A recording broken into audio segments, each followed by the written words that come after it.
The New York Times has been facing scrutiny over an article claiming that victims of Hamas's October 7th attack on Israel also faced widespread sexual violence. Now, of course, if that were the case, it would be horrifying beyond words, of course. However, according to 50 journalism professors who wrote to the newspaper on Monday, there's some issues with the article, including the sourcing bias, things that need to be investigated because there appears to be some possible journalistic malpractice involved in this. Now, the professors, many of whom worked as full-time journalists before turning to academia, wrote to Times publisher A.G. Sulzberger, executive editor Joe Kahn, and international editor Philip Pan, calling for a thorough and independent review into the article titled Screams Without Words, Sexual Violence on October 7th. The letter urged the newspaper to form a commission made up of journalism experts to examine the reporting, editing, and publishing processes for the story. So what exactly went wrong? What are the issues with this article? Well, for one, it was reported by not only international correspondent Jeffrey Gentleman, but also two inexperienced freelancers who happen to be based in Israel. One of them, Anat Schwartz, happens to be a former Air Force intelligence official, the IDF, with whom the Times had cut ties with after it was revealed that she had liked a social media post calling for Gaza to be turned into a slaughterhouse. Yikes. There appears to be some bias there. Some anti-Palestinian bias. All right? It appears, according to the professors, an extraordinary trust was invested in these individuals, and the Times would benefit from publicly explaining the circumstances that justified such unusual reliance on freelancers for such an important story, especially as a lot of people are paying attention to this. This is a rather huge humanitarian crisis and a large terrorist attack. And so, I mean, there's a lot of interest in this. So you would think that you would go to people who are more experienced, right? People who have more knowledge of proper journalistic standards. You would think, right? But apparently, no, not in this case. Now, the professors included Mohammed Bazi of New York University, Shahan Mufti of the University of Richmond, and Jeff Cohen, who retired from Ithaca College. Mufti had joined Northwestern University assistant professor Stephen Thrasher in gathering these signatures and told the Washington Post that after serious consideration and deliberation, the academics came to the conclusion that this is necessary. Calling on the New York Times to, hey, you need to go and investigate the story. Investigate the people who wrote the story. So that's not all. In addition to some of the questions that have been raised about Schwartz and Sella's experience and potential bias, the professors pointed to the newspaper's acknowledgement on March 26th that video evidence had undercut some of the important details in Screams Without Words, as well as Gentleman's comment suggesting that he did not view the information in the story as hard evidence. Can the paper establish fact if its own reporter does not consider his information to be evidence? Well, if it's not evidence, then what is it? Is it anecdote? I mean, this is a legitimate question here. In March, there's more. In March, a spokesperson for Kibbutz Be'eri told The Intercept that victims of the Hamas-led attack on southern Israel were not sexually assaulted. And the family of one woman who was a key figure in Screams Without Words has even denied the report's graphic details of sexual abuse. Wow. The Intercept also reported that in reporting on the alleged sexual assaults, Schwartz relied on interviews with a rescue group that was documented to have mishandled evidence and spread multiple false stories about the events of October 7th, including debunked allegations of Hamas operatives beheading babies. So that's where that came from. And that made its way all the way up to the White House, with President Biden repeating that claim, which wasn't true. Now, I'm not saying that the Hamas attack on October 7th wasn't horrible. It was. It was horrible. It was a loss of life. It was a massive terrorist attack. But just adding in things that weren't true, allegedly massive sexual assault that apparently didn't happen, that's what survivors were saying, as well as the claims that they were beheading Jewish babies, which, again, doesn't seem to have any evidence behind it. Look, Hamas killed people. I'm against that. That's already bad enough. That said, I'm also against what the IDF has been doing that preceded October 7th, and that doesn't seem to be getting a lot of attention when we're talking about the entire issue. Yes, there's focus on October 7th because it was a horrible thing. But guess what? There's a lot of stuff that led up to that. A lot of raids into Palestinian areas that have killed a lot of Palestinian people and have killed a lot of reporters that are trying to cover the humanitarian conditions inside of Gaza, which has essentially been an open-air prison. Look, killing journalists, innocent civilians here, that's what the IDF has been doing. And look, as I mentioned before, Hamas has also killed innocent civilians.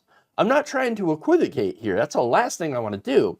But it's important to point out the context here. And it's important to state how they're locked in this cycle of death begetting more death. There has to be an end to it. There has to be an end. Look, the other thing too, is that it's important to note is that this is not equal, right? What Palestinians, a lot more Palestinians have been killed than Israelis, okay? And so every time these raids have happened into Gaza and places in Israel, or in Palestine, I should say, that have killed innocent civilians, I mean, you haven't seen as much outcry in Western media as we've seen with, rocket attacks against Israelis, which again, not in favor of any of this. I'm not in favor of any of this violence, but there's a disproportionate response that happens. Hamas lobs rockets, and of course they shouldn't. And then what happens? A massively disproportionate response in the IDF that ends up killing, many, many times more civilians that are Palestinian than Israelis. And so, I mean, that is one of the issues here that doesn't get talked about, doesn't get covered, right? But that said, I just want to point out for context that obviously not every Palestinian is Hamas. And the reason I'm talking about that is that I hear that a lot. Oh, every Palestinian is Hamas. So obviously they're all terrorists. Wait a minute, there's a majority that are women and children. You're calling them all Hamas. And yes, unironically they are. And not only that, but on the other side, remember, you got to remember that not every Jew is a Zionist, all right? And so we've got to stop with the broad brushing here. We have to stop with the, defending terrible acts committed by either side, okay? And we have to continue to condemn the violence and on all sides. And again, I know it sounds like I'm trying to be like, all sides are bad. No, but all sides have done bad things, except for the innocent people that are caught in the middle. Innocent Palestinians, innocent Jewish civilians. That's it. Look, getting back to the New York Times, if this is true and didn't happen, at the very least, that's journalistic malpractice. If they didn't do their due diligence before posting the story to ensure that they actually have facts and evidence to back up the claims of widespread sexual assault, then you're doing everyone a disservice at a time when people are looking for factual information to see what's going on.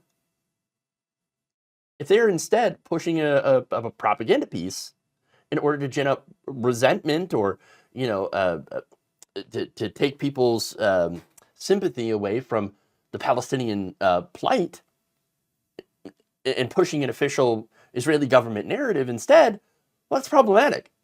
Because here you have the New York Times doing that with sketchy reporting and sketchy sources. Look, there's a lot of issues coming out.